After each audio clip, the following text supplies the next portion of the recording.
Welcome to Her Silent Cry, where forgotten stories are retold with gentleness, slowness, and deep empathy. This channel is for those who want to listen, understand, and drift off to sleep with soft, profound narratives. Tonight, let your eyes relax and your mind gently drift back to a distant century, a time when, sometimes, a woman's only sin was poverty. The story you are about to hear is titled, "The Only Sin is Poverty, the Forgotten Mothers of the Poorhouse." This is not a fairy tale. There's no Cinderella, no prince. Instead, it's the story of mothers who once had names, once had dreams, once loved their children more than life itself, but were locked behind brick walls simply because they were poor. Have you ever wondered, in those old charitable homes, behind cold wooden windows, how many lullabies were left unsung? How many trembling hands that once caressed a child's hair were separated by an unread note? They didn't rebel, they didn't resist. They just remained silent and vanished from history as if they had never existed. But tonight, we will call their names again, not with a shout, but with your gentle listening. And with this slow narration, until you softly drift into sleep. October winds in New York were often colder and emptier than in other months of the year. They blew through cobblestone streets, seeped through old wooden cracks, and stopped at the gray-red wall of a building few wished to examine closely, the Poorhouse. People called that place by many names: charitable home, relief station, temporary shelter. But those who had passed through its rusty iron gates, they called it the burial ground for the living. On a dense, foggy morning, a young mother named Anna Leary stood silently beside her small daughter, only about 3 years old. Her cloak was thin, her hands wrapped around her child's shoulders as if shielding her more from the cold than from life itself. Anna didn't cry, didn't beg. She merely nodded slightly when the gatekeeper unlatched the door, his gaze sweeping over her as if counting a sack of flour. "Are you pre-registered?" he asked without looking at her face. Anna nodded. "Widowed with a young child, no residence. I used to work as a seamstress." Her voice was small but clear, as if she had practiced it the night before. "All right, go straight. Don't turn." The iron gate clanged shut behind them with a heavy sound, like a final period. The child clutched her mother's hand, eyes wide as she looked around the old brick walls, narrow corridors, and tired, unsmiling faces. Anna entered the poorhouse not because she wanted to, but because she had no other choice. They said it was a place that harbored the poor, single mothers, and elderly without support. But Anna quickly realized this was no sanctuary. It was a system operated by silence, where poverty was treated as a crime. She was given a gray dress, a worn shawl, and a wooden tag with a number, 1,427. They didn't call her by name, they called her by number. Bed 1,427, row B. A long room, iron beds placed close together, no privacy screens. Each person received a thin blanket, a small pillow, and just enough space to turn around. Anna held her child close, her eyes on the damp ceiling. She didn't know what tomorrow would bring, but she knew that from now on, everything she did would be monitored, judged, and recorded. Because in this place, poverty was not just pitiable, it was suspicious. The next morning, the bell rang at 5 o'clock. Anna was assigned to work in the laundry room. Steam rose from cold, soapy tubs, mingling with the smell of damp fabric and sweat. She didn't speak to anyone, as everyone kept their heads down, silent as shadows. No one asked for names. No one asked about the past. Here, questions were a luxury. At noon, when she returned to her room to check on her child, the little girl wasn't in her bed. Anna's heart stopped. "Where is my child?" she asked an old woman sitting nearby. The woman didn't look at Anna, just pointed toward the end of the hallway. Children's room, separate mealtime. Anna ran like the wind. She saw her daughter sitting at a table, her face smeared with a bit of porridge, her eyes lost. She wanted to hold her child. But a voice spoke from behind. No prolonged hugging, Children need to learn independence. They can't rely on their mothers forever. Anna turned. A woman in a white coat with cold, emotionless eyes. She didn't respond, just bowed her head. In her heart, she knew here maternal love was not considered a right. It was a privilege that could be revoked at any time. Night fell. Anna whispered a lullaby to her child, the song her own mother used to sing during her childhood. The singing was so faint that only she could hear it. But in her heart, she hoped that those lullabies, however weak, would cling to her daughter's memory like a flickering lamp in the long darkness. Somewhere in the poorhouse, rats scurried under the floor. Wind whistled through cracked walls. And outside, rain began to fall. Anna clutched her daughter tightly in her slender arms, as if holding on to the last shred of love in a place where poverty was considered unforgivable. There were no calendars hanging in the poorhouse, no Sundays, no Christmases, no birthdays. Time here didn't flow, it stagnated, festering like an unhealing wound, quietly gathering dust over every memory. Anna gradually stopped counting the days. She woke when the bell rang, ate when the whistle blew, worked when her number was called. Days like these, unnamed, colorless, hopelessly, followed one another. Amidst that cycle, the only thing that distinguished one day from the next was her daughter's face. The little girl's name was Maggie, but no one in the poorhouse called her that name. In the children's ward list, she was number 53, a number pinned to her clothes, to her bed, to her cold iron eating bowl. In the early mornings, Anna would manage to pass by the children's room just to watch her eat. She wasn't allowed to enter, nor to speak, only to stand 3 steps away, behind the half-closed door, watching her daughter quietly scoop porridge, her tiny feet not touching the ground. Once, Maggie looked up and met her mother's gaze. Her big, round eyes lit up, her mouth trying to form words, but then a hand from behind gently pulled her shoulder back. A caregiver softly reminded her, "No making noise." Anna retreated, her heart tightening, as if something sacred had just been cut away. Each time, she felt a small part of herself break not out of anger, but out of helplessness. Love here wasn't forbidden, but it was fragmented into rules, schedules, and enforced silence. She grew accustomed to working tirelessly for hours, from washing clothes, scrubbing floors, sewing, to cleaning toilets. She learned to hide small scraps of fabric in her sleeves to mend her daughter's torn clothes.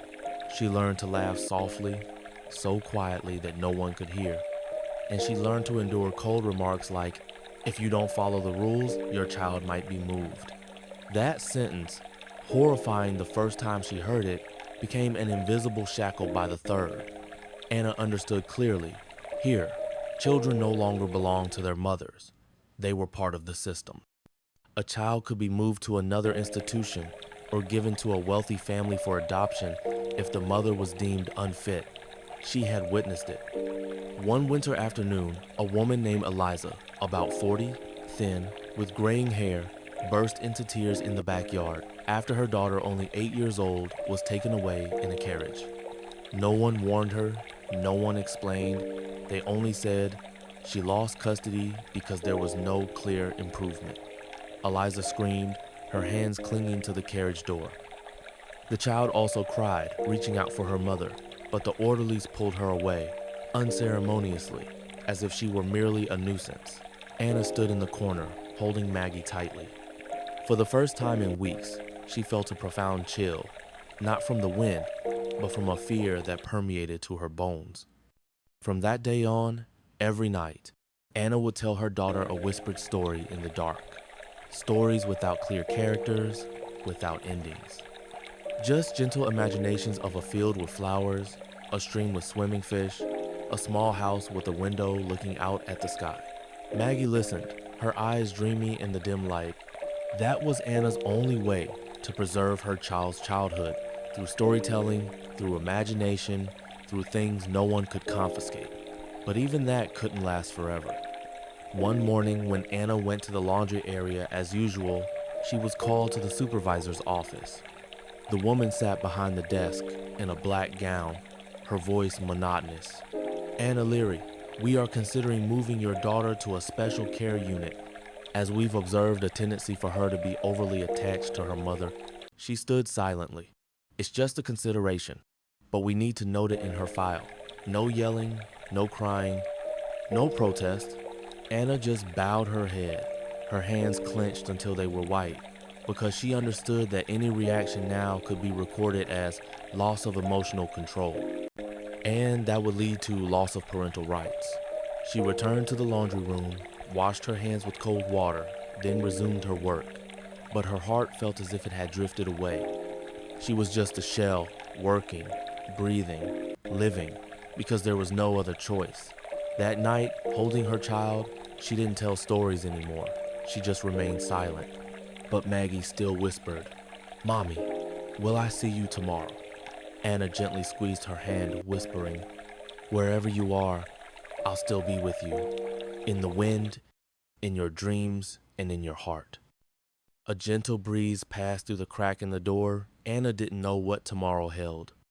But she knew that if she had to choose between obeying to survive or holding her child in her heart until the very end, she had already chosen. 4.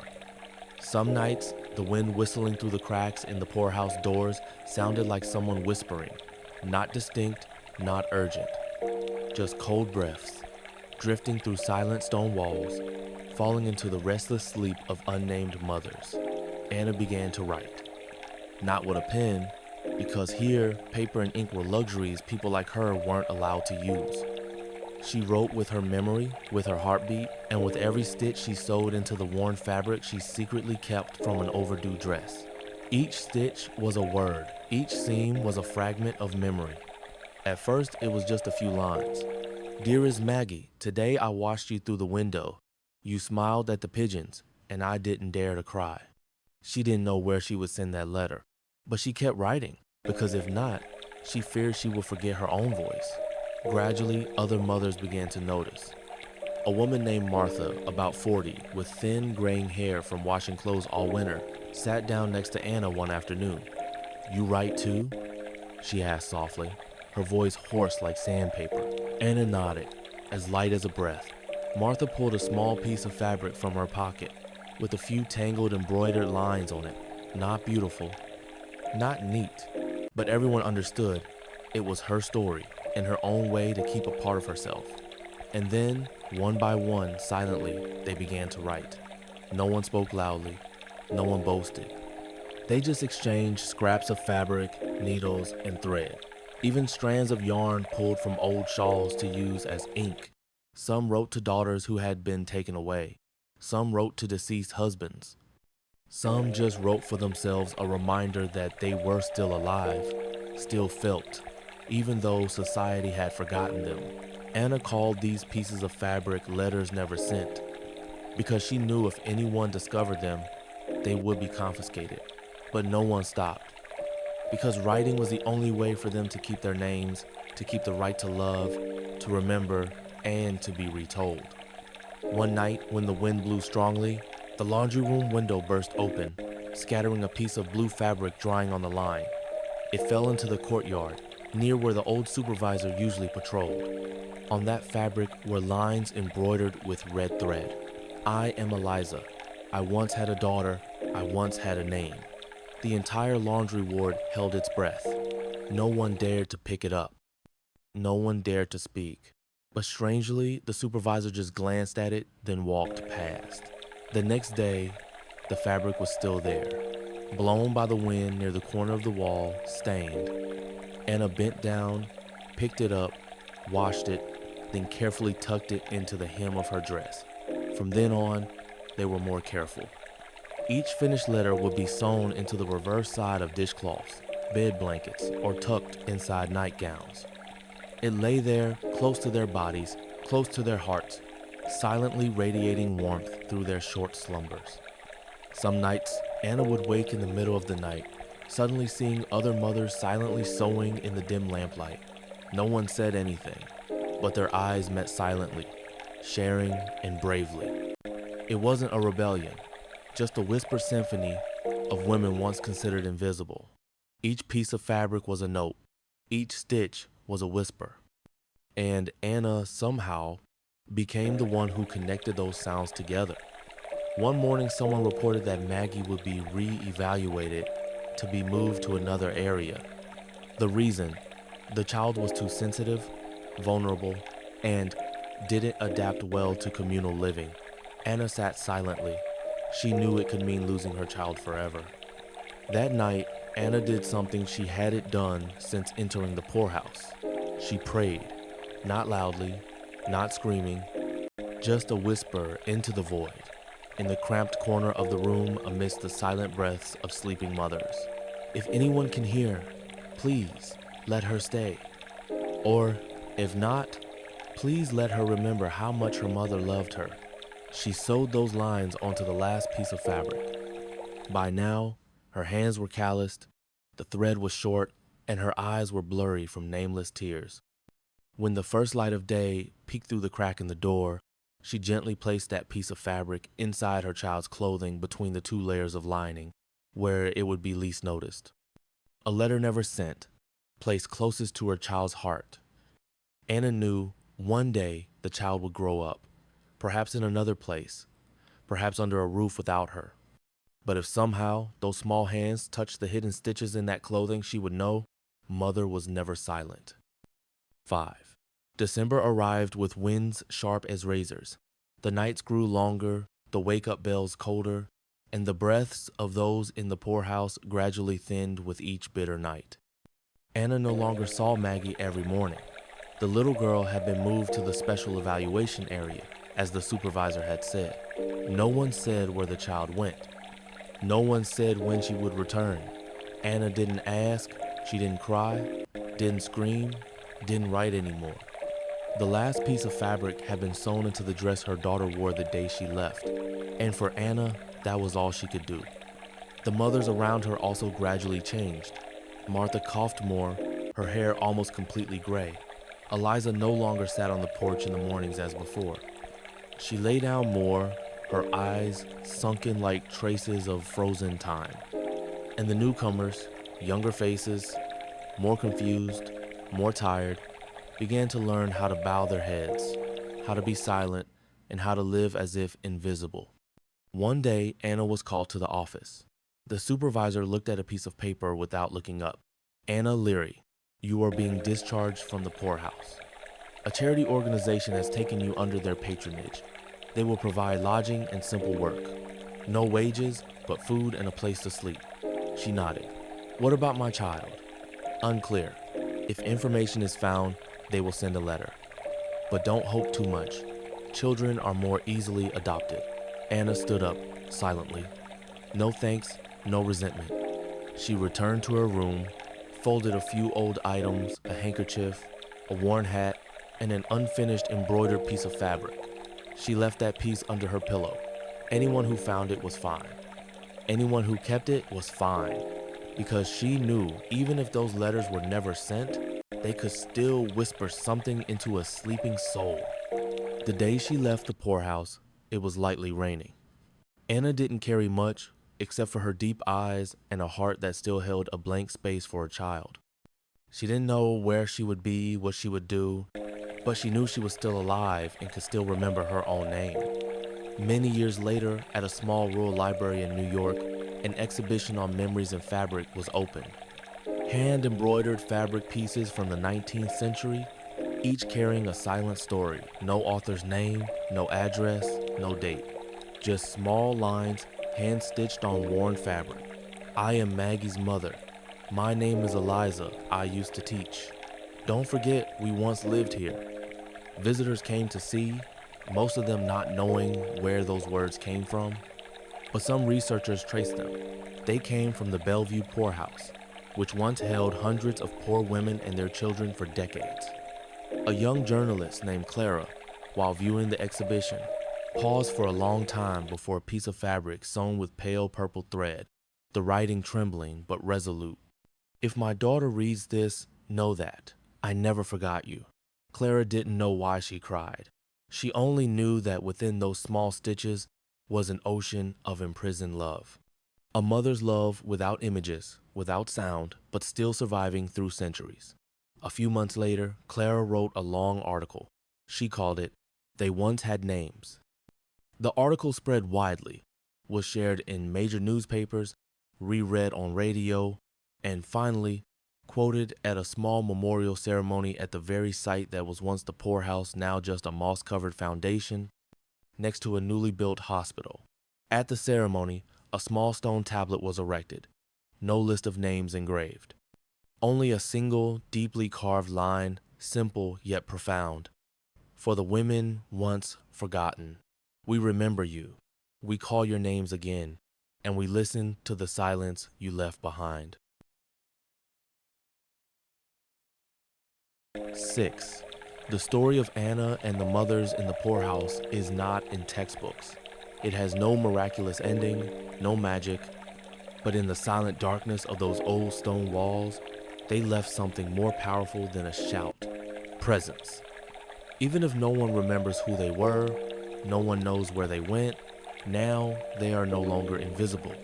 They once had names, and today we speak those names with our hearts.